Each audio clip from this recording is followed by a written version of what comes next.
Mr. Mixer, GarageBand Guru. Advanced drum techniques again using the iPad 2 GarageBand 1.1. So go here to your new song tab and go ahead and hit the regular drum kit. On your sections, change it to 4 bars just for our demonstration today. Make sure the automatic is on off. Close this out. Go to your mixing bars and go to quantization, turn to none. Your merge recordings, make sure it's on. The velocity sensitivity is off. And the drum, bass drum with cymbal, you can leave off.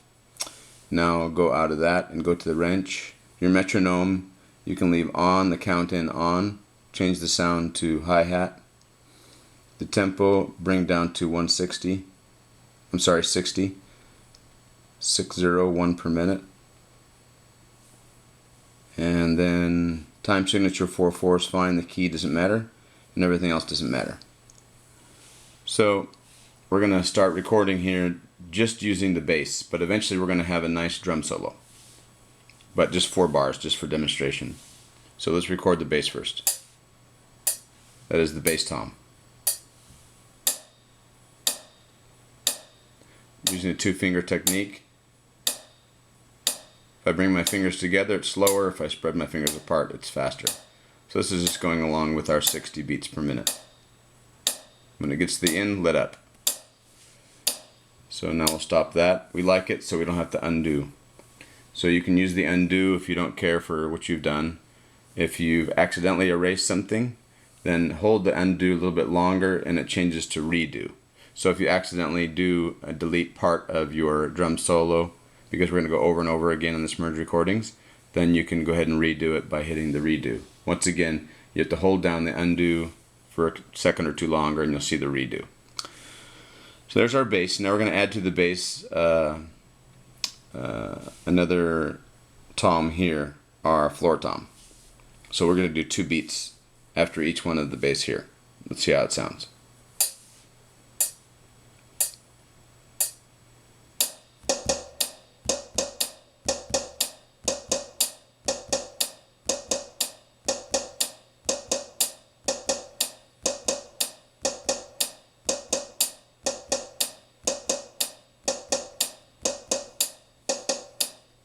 Okay, so there's that.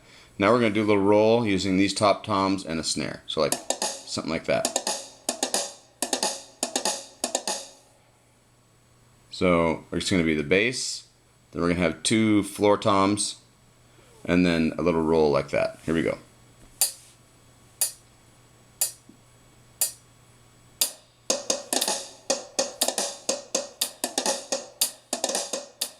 Okay, don't like it, so we'll undo.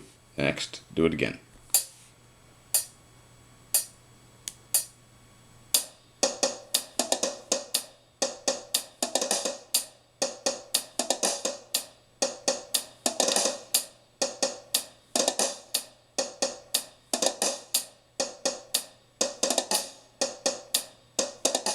We're just going to leave it because we can correct it later. I'll show you how. So now let's add maybe that sound right there. Let's add that. Maybe 3 or 4 times we'll do it.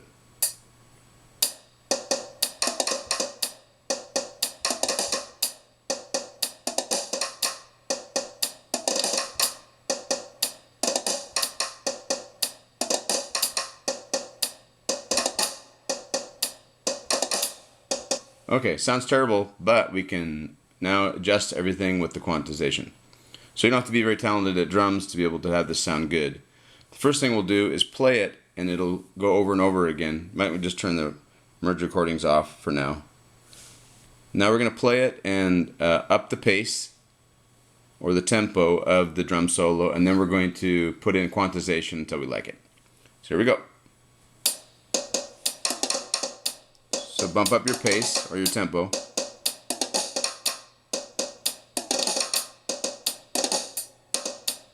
Try 100 if you want.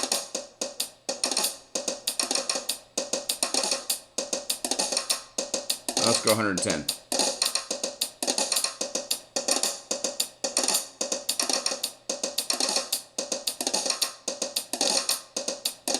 Still sounds bad, but watch what happens when we add quantization.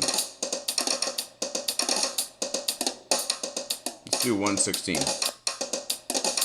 Now we're going to add some quantization. First try the triplet, 1/16. Okay, let's try the swing, see if it sounds better. Sounds better now. Let's try the straight, 16. Sounds better. Let's try the 1/32. Let's try the triplet 1/32.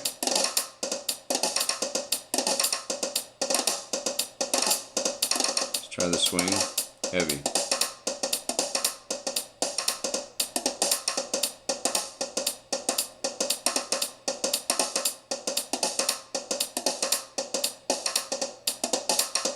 Anyways, you get an idea of what the quantization's for. It'll correct all the different rhythm patterns so that it sounds more consistent.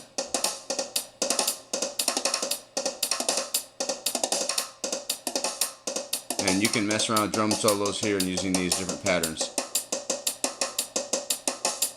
Of course, you can always do your own drum solo as you like, instead of doing the merge recordings, and then later on add quantization. Let's try one of those right now. So let's take this and delete it, and go back to the beginning, back to our drums. So let's try to see how it sounds correcting quantization our own drum solos, like with our fingers.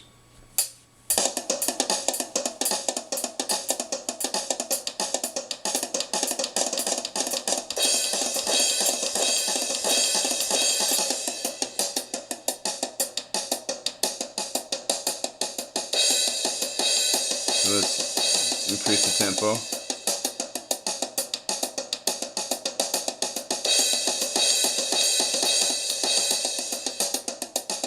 Add quantization.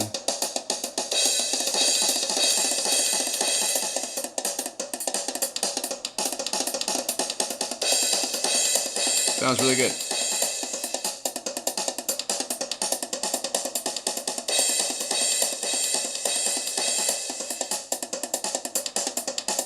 Anyways, if you have any drumming skills, you'll pick this up really quick. So there's a couple of advanced techniques using quantization and merge overs or merge recordings. And if just remember, any step along the way, if you don't like it, just do an undo. It'll just undo the last sequence that you did or the last recording session, and then you have the other one to keep. And that's it for the advanced drums. So I'm sure you're going to get a lot of enjoyment out of that technique. Signing off.